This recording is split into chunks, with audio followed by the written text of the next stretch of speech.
हमारे मध्य में महान विभूति सूर्यैव प्रकाश्यमान चंद्रैव शीतलदायक ज्ञान वृद्ध वयो वृद्ध जो इस आश्रम के प्रेरणा स्रोत, आश्रम के ही नहीं हम आप सब के प्रेरणा स्रोत और मेरे जीवन के भी प्रेरणा स्रोत, ऐसे प्रातः स्मरणीय वंदनीय स्वानाम धन्य प्राचार्य श्रीमान अमृतलाल जी महाराज जी के दर्शन हम आप सब लोगों के लिए सुलभ हैं।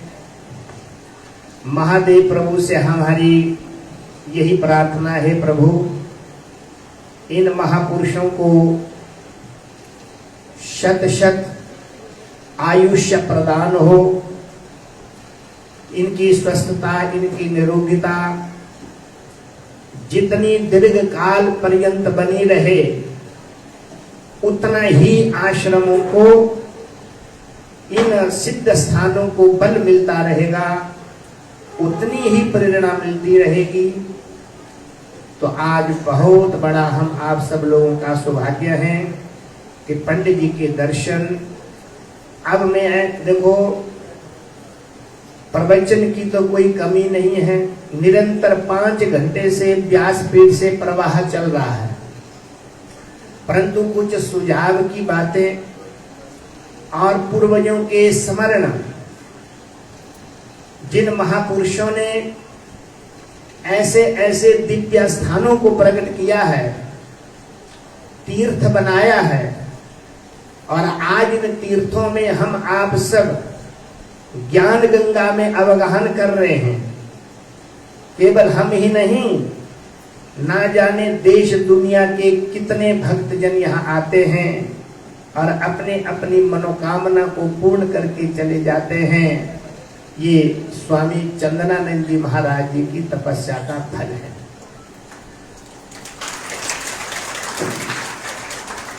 और इतना ही नहीं, स्वामी चंदनानंद जी के लिए भी जो मार्गदर्शन करने वाले महापुरुष अभी अभी जो यहाँ पर विराजमान हैं, जिन्होंने यहाँ की परिपाटी के बारे में, पूजा क्या है, पाठ क्या है, भजन क्या है, यज्ञ क्या है, अनुष्ठान क्या है, सारी प्रेरणा इन महापुरुषों से प्राप्त है। इतने निष्काम, निर्लोभ, निष्प्रिय पंडित जी और पुरोहित्य कर्म के निष्णात विद्वान, ज्योतिष विद्या के, पुरोहित्य कर्म के, आज तक अपने जीवन में यजमानों के घरों में इतनी निष्प्रियता से, निष्लोभता से, निष्कामता से जिन्होंने कर्म किए हैं, ऐसी महान विभूतियां बंधुओं, बड़े भाग्यवान पुरुषों को मिलती हैं। ये हमारे कोटला का सौभाग्य है, हमारी अजनोली नगर का सौभाग्य है। अब मैं आपको एक कहानी बताता हूँ महाराज जी। ये 1990 की बात है।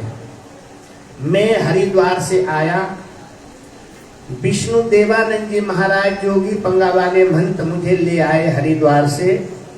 उस समय नारायण दत्त शिक्षा मंत्री होते थे और वहां पर आत्मानंद जी महाराज की पाठशाला थी। वहां पर अध्यापक पद पर मेरे को नियुक्त किया और मैंने वहां पर 4 वर्ष तक गुरुकुल चलाया। 3 साल के बाद 90, 91, 92 में मैं यहाँ आया और स्वामी जी के बारे में सुना था। वहां पर बड़ी चर्चा सुनी हमने कि आत्मानंद जी के परम शिष्य हैं, दौलतानंद जी महाराज भी इनके गुरु भाई हैं। तो परस्पर बड़े प्रेम भाव से रहा करते थे। दौलतानंद जी का शरीर शांत हुआ और विष्णु देवानंद जी भी वहां के शिष्य हैं। ये भी तीनों भाई, गुरु भाई वहां पर बड़े प्रेम से रहते थे। और गुरु कृपा जब हुई और वहां से अपना खरमंडल उठाया और रातों रात यहाँ पर पहुंचे। ये कहानी इन्हीं महापुरुष ने बताई है मेरे पास, जो बैठे हैं यहाँ पर। तो ये अनंत लीला है। तो 90, 91, 92 में जब मैं यहाँ पर आया, यहाँ पर कुछ नहीं था। आगे एक महाराज जी घास की एक झोंपड़ी होती थी, वहां पर भोजनालय था, मोहना होता था जो रसोईया का काम करते थे। बहुत अच्छा भक्त था और महादेव के लिए जिसका जीवन समर्पित था। उन्होंने पाकशाला में सब लोगों के लिए भोजन बनाना, गिने चुने लोग आते थे उस टाइम। और ये बिल्कुल कच्ची जगह थी और यहाँ पर यज्ञ चल रहा था, शतचंडी महायज्ञ। ये मैं इसलिए बता रहा हूं कि महापुरुषों का जो अतीत है बंधुओं, उसका कभी भी विस्मरण नहीं करना चाहिए, उन चीजों को भूलना नहीं चाहिए, अन्यथा हम कृतघ्न से ग्रस्त हो जाएंगे। कृतघ्न जो व्यक्ति होता है उसके लिए कोई प्रायश्चित नहीं है जगत में। वेदों में, शास्त्रों में कृतघ्न के लिए कोई प्रायश्चित नहीं है। बाकी सब चीजों के ब्रह्म हत्या होगी प्रायश्चित, गौ हत्या होगी प्रायश्चित, अन्य अन्य बड़े बड़े महापाप है, प्रायश्चित करने से मिट जाएंगे। परंतु किसी ने कोई उपकार किया हो आपत्ति विपत्ति में, यदि उन बातों के लिए हम भूल जाते हैं तो हम कृतज्ञ हैं। ये बहुत बड़ा दोष है। इसलिए महापुरुषों का जो अतीत है वो स्मरण करना चाहिए, जिनकी छत्र छाया में आज हम इस ज्ञान गंगा में यानी कि अपने जीवन को धन्य बना रहे हैं। बोलो हर हर महादेव। तो क्या हुआ, हमारे इस आश्रम के प्रारंभिक भक्त तुम्हारे कोटला अजनौली की तो बात ही क्या है, क्योंकि कोटला वालों का तो समर्पित भाव है यहाँ पर, जिन्होंने बड़ी बड़ी भूमियां महादेव के लिए समर्पित की। इन महापुरुषों के लिए हम धन्यवाद करते हैं। इन लोगों ने भी शिव लोक की रिजर्वेशन कर दी है। ये भी शिव लोक के अधिकारी हैं जिन्होंने इतनी भूमि महादेव को प्रदान की है। ये भी बहुत बड़े जिगरे की बात है। बहुत बहुत इन लोगों के लिए आशीर्वाद है। अजनौली की भी अनंत महिमा है। आपका सेवा भाव, आपका समर्पण भाव, प्रातः काल से सायंकाल पर्यंत जो आप यहाँ जो सेवा करते हैं बंधुओं, ये सेवा कभी भी व्यर्थ जाने वाली नहीं है। आपने अपने जीवन को सफल बना दिया। तो क्या हुआ, हमारे इस आश्रम के भक्त स्वर्गीय माननीय लाला दयाल जी उस दिन आए हुए हैं। यहाँ पर यज्ञ चला है। दुर्गानंद जी आए हुए थे, मेरे गुरु आचार्य शालिग्राम जी आए हुए थे। महाराज जी शतचंडी यज्ञ चल रहा था और देवी भागवत की कथा गुरु जी कर रहे थे। आज मुझे अपने गुरु जी की फीलिंग इनमें आती है। देखो यहाँ पर गांव के बड़े बड़े बुजुर्ग बैठे हुए जिन्होंने मेरे गुरु जी की कथा सुनी है। पंडित शालिग्राम जी, शरदर्शनाचार्य, हिमाचल विद्वान शिरोमणि, भारत सरकार से राष्ट्रपति से जो है जिनको स्वर्ण पदक प्राप्त था, इतनी विनम्र कथा करते थे और ऐसी पगड़ी लगाते थे। आज वही फीलिंग आ रही है कि गुरु जी साक्षात बैठे हुए हैं। दुर्गानंद जी यहाँ के आचार्य होते थे, यज्ञ के आचार्य और कुल पुरोहित ये महापुरुष बैठे हैं यहाँ पर, जो दुर्गानंद को भी प्रेरणा देने वाले। ये भी एक कथा है, ये भी शिव पुराण से संबंधित कथा है। सुनो जरा ध्यान से, देखो महापुरुषों की महिमा। तो लाला दयाल जी यहाँ पर बैठे हुए, मैं बैठा हुआ, गुरु जी बैठे हुए, और इस कच्ची यज्ञशाला के इस कोने में पंडित अमरील लाल जी हाथ में माला लेकर के जप कर रहे हैं।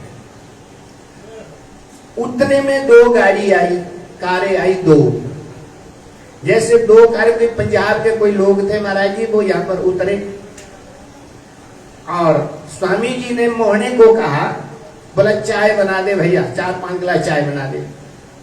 तो मोहने ने फटाफट चाय बनाई और 4-5 गिलास चाय के जब तक उन भक्तों ने मत्था टेकना तब तक जो है उनको चाय मिल गई और भक्त लोग नीचे चाय पीने लगे।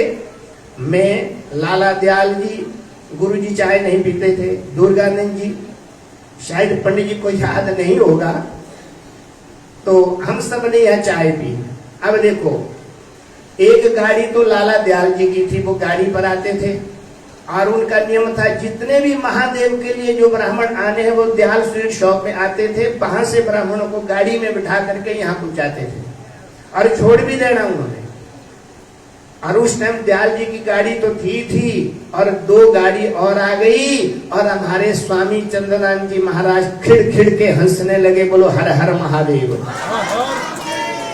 इतने हंसे, उनके हंसने का तरीका ही कुछ और था। महाराज जब वो मुस्कुराते थे तो प्रकृति में मुस्कान आती थी, प्रकृति हंसने लग जाती थी, वैसे हंसते नहीं थे। यदि एक बार जब हंस गए उसके हंसने का कुछ आनंद ही कुछ और था। ऐसे हंसे तो फिर दुर्गानंद जी महाराज जी ने कहा, बोला महाराज जी आज बड़ा आनंद हो रहा है, ये क्या हंसी है। अब ये पंडित जी भी वहीं पर बैठे हैं, हम पाठ करने के लिए आए उस टाइम यहाँ पर।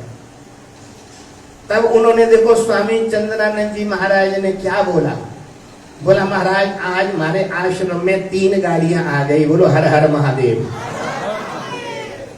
3 गाड़ियां आश्रम में आई। तब जो हमारे पंडित अमृतलाल जी का वचन है, 27 साल हो गए इस बात को, मुझे ये स्मरण है इस चीज का। तो हमारे पंडित अमृतलाल जी ने कहा, बोला महाराज जी आप 3 गाड़ी की बात कर रहे हैं, आने वाले समय में गाड़ी रखने के लिए जगह नहीं मिलेगी, बोलो हर हर महादेव। ये ब्राह्मण का वचन है, ये ब्रह्म वाक्य है। बंधु आज पार्क के लिए जगह नहीं मिल रही है, ये आशीर्वाद है ब्राह्मणों के। जो निष्काम निर्लोभ निष्प्रिय जो ब्राह्मण होते हैं उनके आशीर्वाद लगते हैं। और हमारे स्वामी जी ब्राह्मण भक्त तो थे ही थे। ऐसे महानुभाव, ऐसे महापुरुष उस समय गिने चुने लोग आते थे और 2-4 गाड़ियां जब आंगन में होती थी हम बड़े प्रसन्न होते थे। और लाला दयाल जी महाराज का बड़ा सहयोग है, सबका सहयोग है। आज ये कल्प वृक्ष इतनी ऊंचाई पर पहुंचा हुआ है, ये ऐसे महापुरुषों का आशीर्वाद है। तो इनके चरणों में हमारी यही प्रार्थना है कि आप इसी प्रकार से प्रेरणा देते रहे। मेरे जीवन के भी प्रेरणा स्रोत पंडित जी रहे हैं। दुर्गानंद जी का चमत्कार बताता हूँ।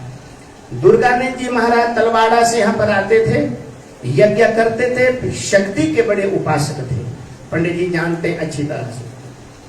तो फिर एक दिन उन्होंने कह दिया कि यहाँ का आचार्यत्व जो है वो स्वामी जी आचार्य रोशन लाल के पास दे देना। और मैंने उसी टाइम मना कर दिया, महाराज मैं कर्म कांड करने के लिए नहीं आया हूँ, मैं तो ऐसे एक अध्यापक हूँ, मुझे जोगी पंगा में पढ़ाने के लिए लाया, मैं ये पुरोहित्य कर्म नहीं करता हूं। तो बोला नहीं नहीं, पुरोहित तो हमारे हैं, पुरोहित यही है, हमारे पुरोहित हैं, मेरे घर के भी कुल पुरोहित यही हैं और आश्रम के पुरोहित भी यही हैं, पुरोहित्य कर्म नहीं करना और आपने जो है यहाँ का आचार्यत्व करना है। तो पंडित जी ने भी समर्थन किया और उसी समय से आज दिन पर 27 वर्ष से आचार्यत्व कर रहे हैं। और हमें जो प्रेरणा मिली है इन्हीं से प्रेरणा मिली है। तो इनका बहुत, देखो एक होती है कृतज्ञता, एक होता है कृतज्ञता। 2 शब्द है बंधुओं जीवन में ध्यान रखो। कृतज्ञ किसको कहते हैं और कृतघ्न किसको कहते हैं। कृतघ्न जो शब्द होता है उसके लिए कोई प्रायश्चित नहीं है। पहले कृतज्ञ के बारे में समझ लो, कृतज्ञ कौन है। कृतज्ञ उसको कहते हैं, देखो कोई प्यासा था और उसको प्यास लगी है और किसी ने आकर के उसको पानी पिलाया, उसकी प्यास शांत हो गई। अब वो प्यासा सोचता है, देखो इसने मुझे पानी पिलाया, इसके बदले में मैं जब तक इसको एक दूध का गिलास ना पिलाऊं तब तक मैं इसके ऋण से उऋण नहीं हो सकता। बोलो हर हर महादेव। इसको कहते हैं कृतज्ञता। माने आपत्ति विपत्ति में जो किए हुए जो उपकार हैं, उन उपकारों को जो है युग युगांतर कल्प कल्पांतर तक जो नहीं भूलता, उसका स्मरण करते हैं, उसको कहते हैं कृतज्ञता। व्यक्ति को कृतज्ञ होना चाहिए। और एक होता है कृतघ्न। कृतघ्न शब्द करता कृतस्या गधन्ति, किए हुए उपकारों का जो हनन करता है। प्यासे को पानी पिलाया, उसको जरूरत थी, प्यास उसकी बुझ गई। अब वो पीने वाला सोचता है वो कृतघ्न कि मौका मिल जाए तो मैं गिलास ही उठा करके ले भाग जाऊं। इसको कहते हैं कृतघ्न। ये बहुत बड़ा दोष है।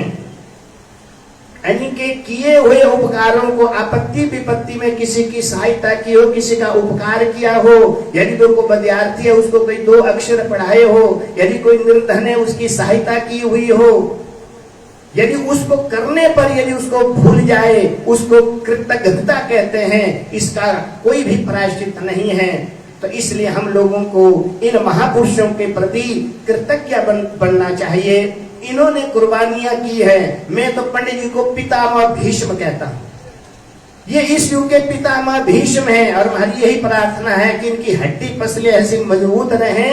ये 100 वर्ष तक, 100 वर्ष से अधिक इस धराधाम पर रहे और महादेव इनके लिए जो है यानी कि छत्र छाया बनाते हुए और अंत काल जब इनका आए और शिव लोक में अपना स्थान दे, ऐसी हमारी यानी कि विनम्र प्रार्थना है। ऐसे महापुरुष आए हुए हैं। तो अब रही कल के कार्यक्रम की रूपरेखा। देखो बंधुओं, 10 दिन से हम निरंतर व्यासपीठ से भगवान शिव की अमृतमयी कथा गंगा का श्रवण कर रहे हैं और बड़ी सार गर्भित कथाएं हैं। सरल भाषा में कथा को समझाया जा रहा है। तो सबसे पहली सूचना एक सुन लो कि आगामी वर्ष श्रावण मास की जो कथा है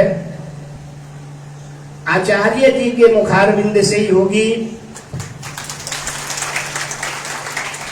आगामी श्रावण मास का हमारा जो ये महोत्सव यहाँ चलता है, श्रावण मास का मेला अभी तो 2 मास है, अधिक मास है।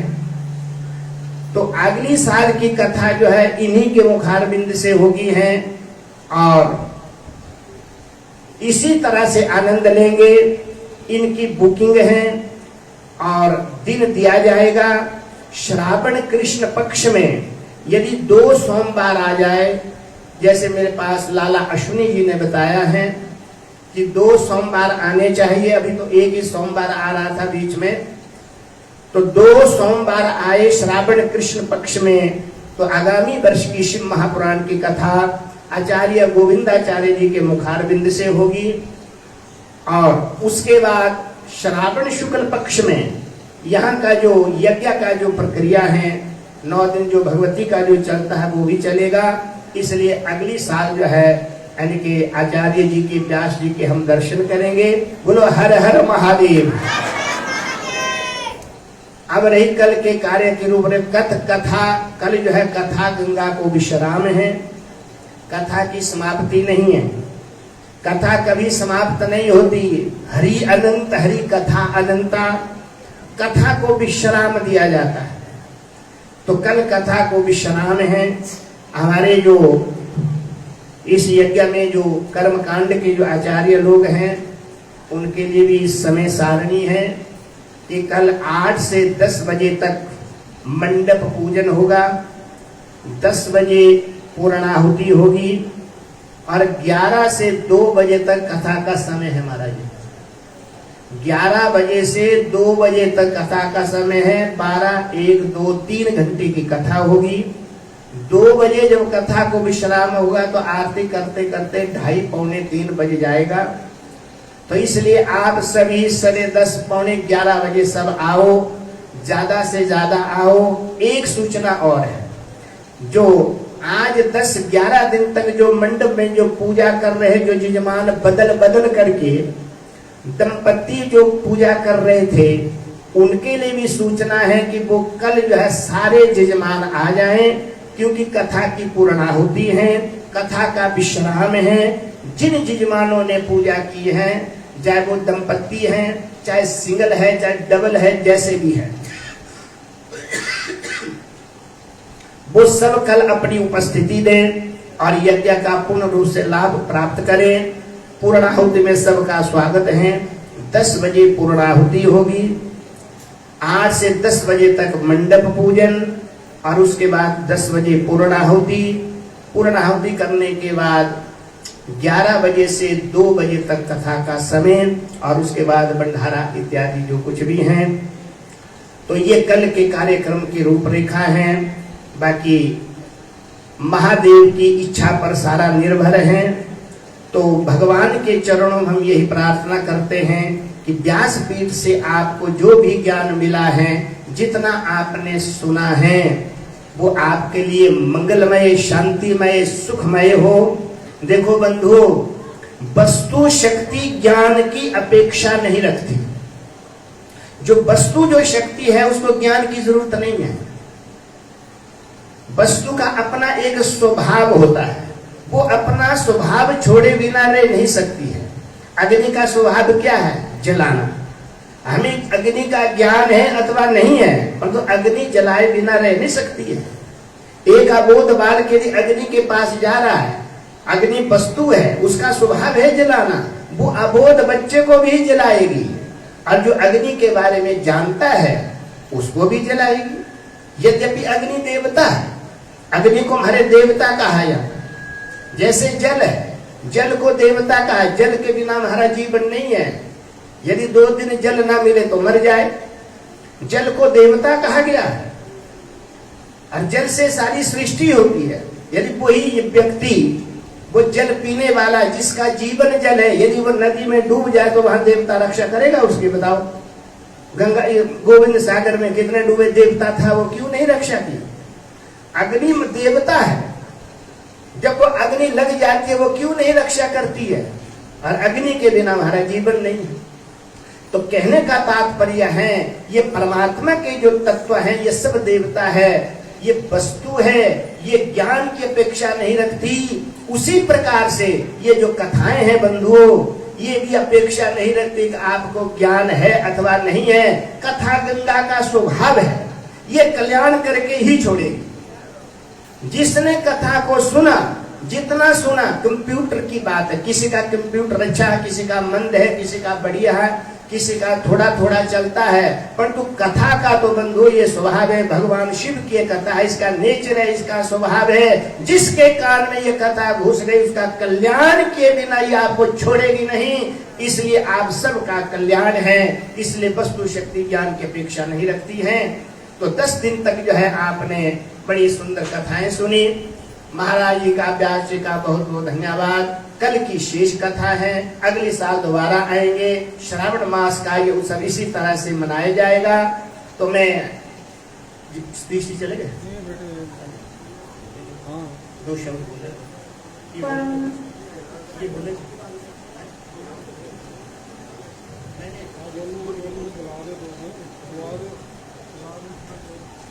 तो मैं पंडित जी के चरणों में प्रार्थना करूंगा। इनके सुपुत्र आचार्य सतीश जी भी आए हैं, तो 2 शब्द इनके मुखारविंद से आशीर्वाद, और भगवान इनको स्वस्थ प्रदान करे। मैं एक मंत्र इनके लिए बोल रहा हूँ। त्रयंबकम जयामहे सुगंधिम पुष्टिवर्धनम उर्वारुकमिव बंधनान् मृत्युर्मुक्षीयमामृतात्। हे प्रभु, इन महापुरुषों को दीर्घायु देना, स्वस्थता देना, निरुक्ता देना। आइए पंडित जी के 2 शब्द आशीर्वाद वचन में सभी श्रवण करें। धन्यवाद।